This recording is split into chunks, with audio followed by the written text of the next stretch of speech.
Bolangers, di masa pandemi seperti sekarang, penting banget nih untuk kita menjaga daya tahan tubuh dengan baik. Selain dengan berolahraga, tubuh juga perlu mendapat asupan makanan yang bergizi. Nah, salah satunya dengan makan sayuran atau buah yang berwarna ungu. Bolangers tahu nggak? Semakin gelap warna makanan, ternyata semakin tinggi pula tingkat antioksidannya loh. Kalau gitu nggak usah berpanjang-panjang, langsung saja yuk. Kita bahas si ungu-ungu yang bergizi tinggi.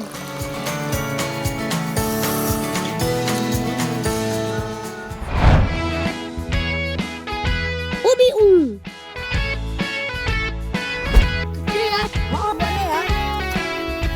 Bolangers, selain memiliki kandungan karbohidrat yang tinggi, ubi ungu juga rendah kalori.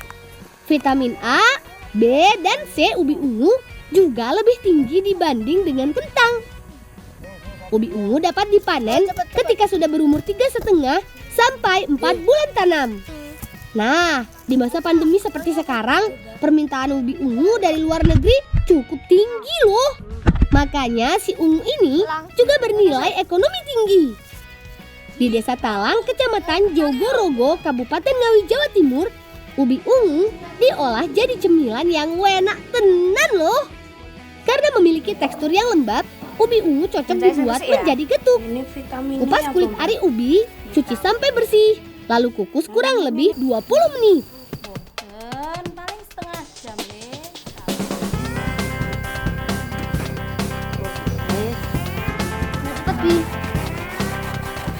Sebagai pelengkap, parut kelapa yang sudah tua. Angkat umbi yang sudah matang, lalu tumbuk sampai hancur. Bolangers, getuk termasuk kudapan legendaris yang sudah ada dari zaman penjajahan Jepang. Getuk sempat menjadi makanan pokok karena saat itu beras sangat langka. Selain mengenyangkan, ubi ungu dapat menjaga berat badan, mencegah peradangan, mencegah kanker, dan menjaga kesehatan mata. Wih, udah enak, manfaatnya banyak pula.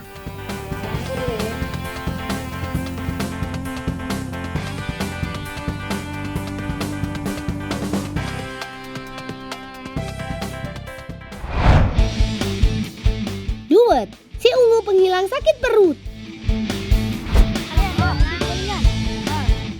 Bolangers, ada yang pernah makan buah berwarna ungu ini?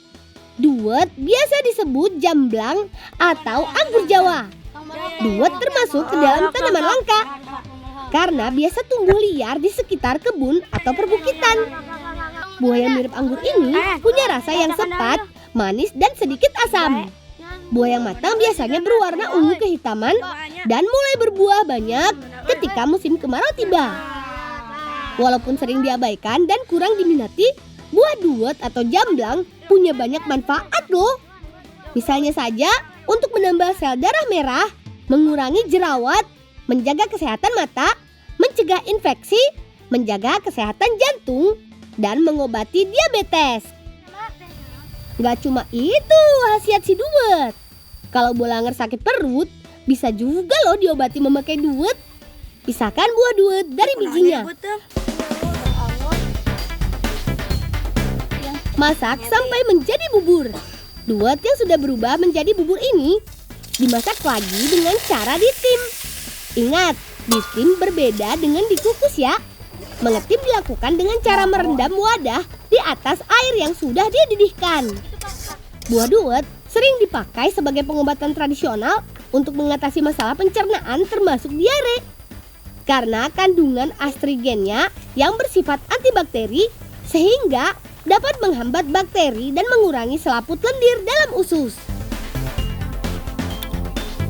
Biar asam, ternyata manfaat duet ini banyak ya.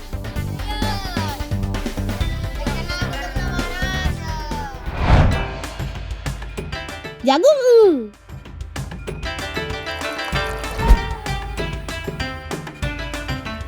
Bolangers, kalau selama ini kita mengenal jagung warnanya kuning, ternyata ada juga loh jagung yang berwarna ungu.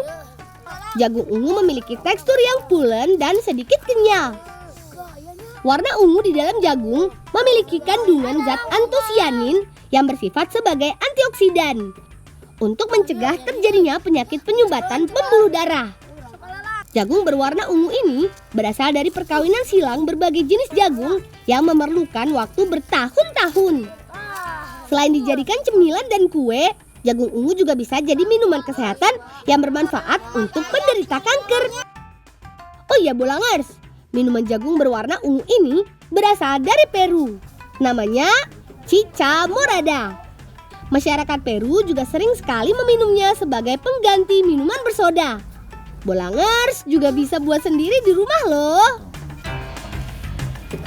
Potong jagung sampai ke bagian bonggol, karena warna ungu pada bonggol juga bermanfaat untuk kesehatan.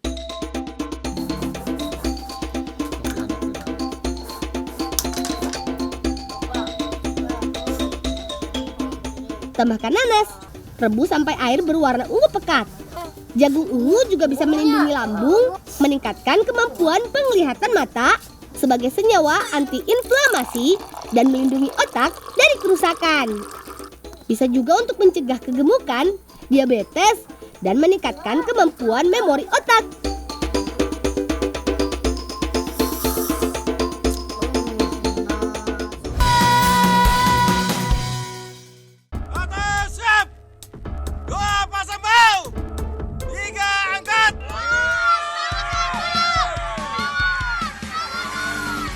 Iya, kalian gak salah dengar kok. Kami akan memindahkan rumah. Tradisi ini biasa dilakukan oleh warga di Talibura. Pemilik rumah yang ingin mengubah posisi rumah gak perlu dibongkar, tinggal angkut saja. Kegiatan ini kami sebut regging oring.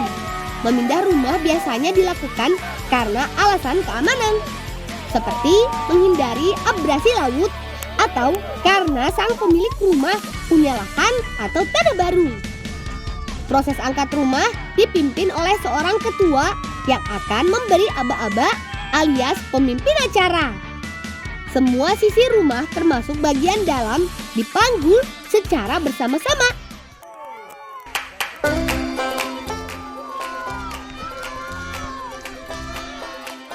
Tapi tradisi dan cerita orang tua mengajarkan kami untuk tidak patah semangat, yaitu dengan meminta anak gadis pemilik rumah untuk duduk di atas rumah. Cara ini diyakini bisa membuat semua orang menjadi lebih semangat. Dengan begitu, kegiatan memindah rumah menjadi lebih mudah dilakukan.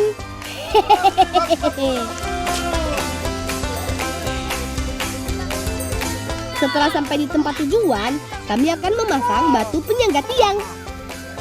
Dengan batu penyangga, tiang rumah atau liri akan lebih kuat dan tidak mudah ambles.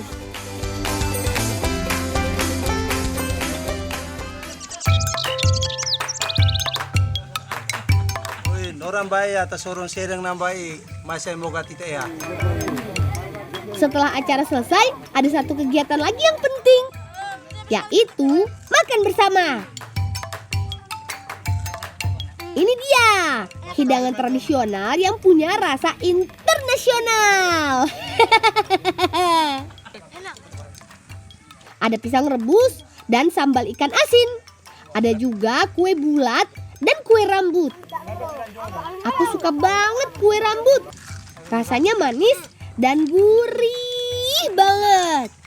Begini cara membuat kue rambut kesukaan kami.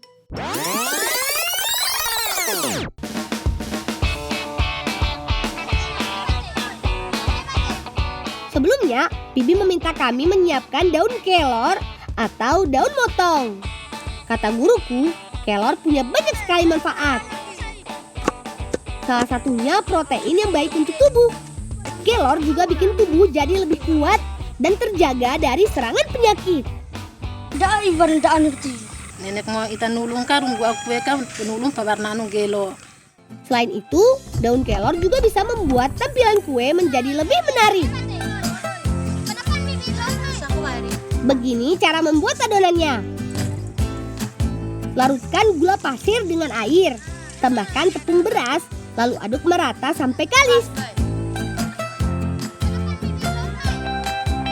Adonan bisa menjadi kalis kalau takaran bahan yang tercampur sudah tepat.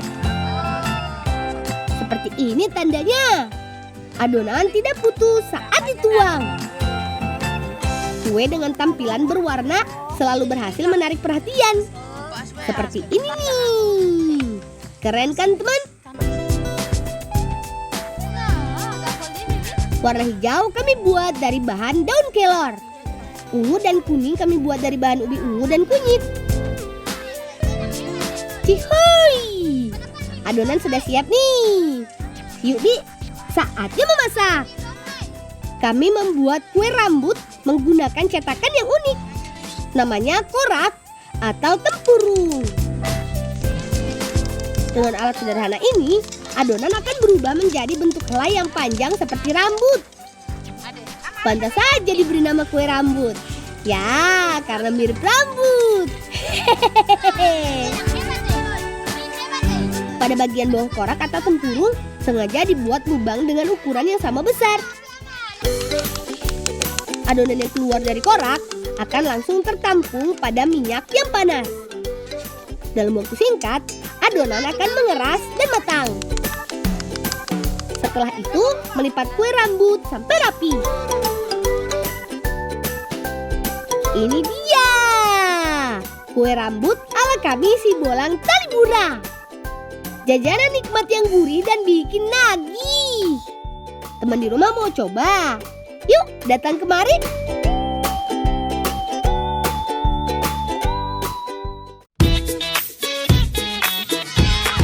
Teman, kami anak-anak pesisir dan NTT suka sekali bermain di pantai. Target tangkapan kami kali ini hewan laut yang aktif di malam hari atau istilah lainnya nocturna. Kami menyebutnya lopa. Di tempat lain bisa juga disebut udang lipan, udang ronggeng, atau udang mantis. Pada siang hari seperti sekarang, mereka biasa sembunyi di dalam lubang. Umpan yang biasa kami gunakan ikan dan belut. Teman di rumah bisa lihat lubang tempat persembunyiannya tidak? Iya, itu. Pelan-pelan kami akan pasang jerat ini tepat di mulut lubang. Alat jerat ini kami buat khusus untuk menangkapnya. Jadi, ketika si udang makan umpan, otomatis tali jerat akan menegang dan mengikat badan si udang. Nah, berhasil! Wih, tepon digede, wain digawan, lima disiplin digawan. Nah, kan pulun gue 5 menit. Cihoy! Aku dapat! Gimana Glenn, Erik? Kalian dapat juga belum? Oh iya teman, lopa atau udang ronggeng ini dapat ditemukan pada perairan dangkal dengan dasar berupa lumpur berpasir. Waktu yang paling tepat untuk menangkapnya saat air laut sedang surut atau yang biasa kami sebut wair marak. Jangan lupa, setelah ditangkap, lopa harus cepat dimasukkan ke dalam bambu. Karena gigitannya bisa membuat badan kita panas dingin semalaman. Duh, nggak usah coba-coba deh.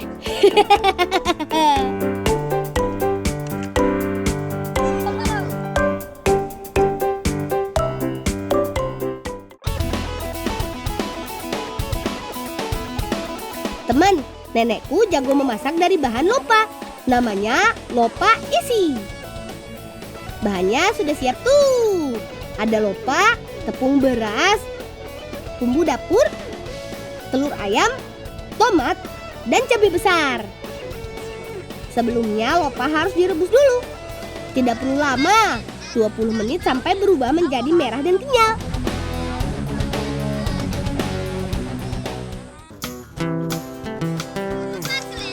Bumbu-bumbunya, bawang merah, bawang putih, cabai, dan sedikit garam.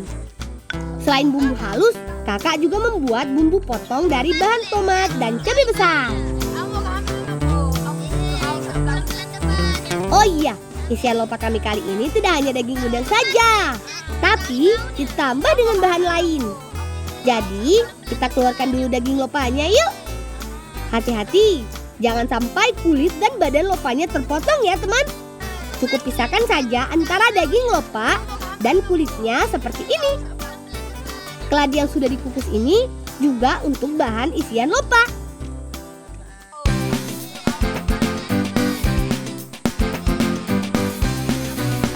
Setelah dihaluskan, keladi akan dicampur bersamaan dengan bumbu halus dan daging lopa. Jangan lupa ditambah dengan telur ayam supaya rasanya makin gurih. Sekarang waktunya untuk mengisi badan lopa dengan adonan yang sudah jadi. Jangan lupa tambahkan juga cabai dan tomat. Nah, untuk perekat, oles isian lopa dengan tepung yang sudah dicairkan. Kalau minyaknya sudah panas, baru deh lopa isi digoreng.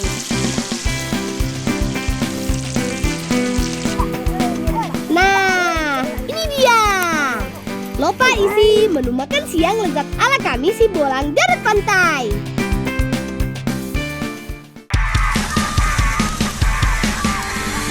Awas, minggir. Meskipun terlihat seperti main perang-perangan, tapi sebetulnya kami sedang sibuk menggiring ikan loh teman. Kami menyebutnya pukat weran, yaitu cara menangkap ikan menggunakan pukat atau jaring panjang. Ukuran jaringnya bisa sampai 100 meter lebih. Ayo, semangat! Cara tangkap seperti ini biasa kami lakukan pada saat menjelang air laut pasang atau pada saat surut.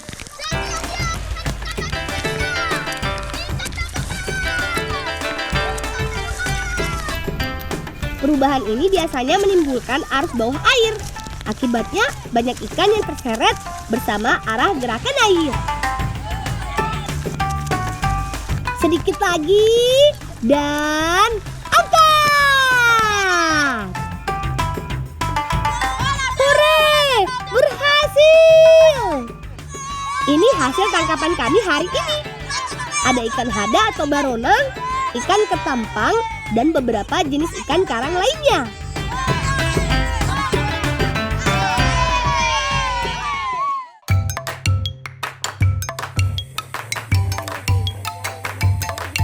Ikan-ikan yang kami dapat tadi akan kami masak menjadi bolo polen ikan. Ini dia bahan-bahannya. Ada telur ayam, kelapa, ikan, tepung terigu, dan bumbu dapur. Sesuai dengan namanya, bolo polen ikan terbuat dari daging ikan. Nantinya ikan akan dimasak bersama dengan kelapa parut dan bumbu halus. Hasilnya akan dijadikan isian dari kue yang akan kami buat.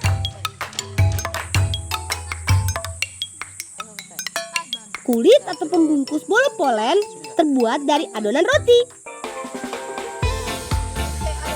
Campurkan air bersama gula pasir dan telur ayam.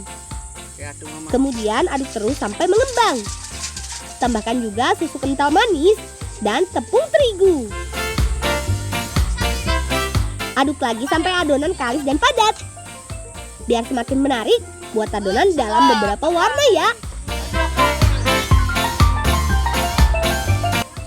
Selanjutnya diamkan beberapa saat sampai adonan roti mengembang. Bola nga ibumbe medok ba itaga bantu misba. Di pansay. Bibi pansay.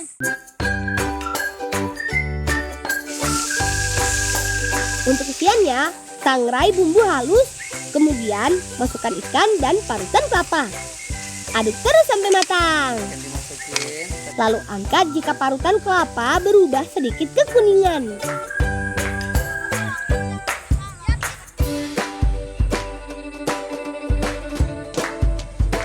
Masukkan serundeng ikan ke dalam adonan roti, kemudian gulung memanjang. Kalau sudah, tinggal dilipat deh. Nah, gampang kan teman?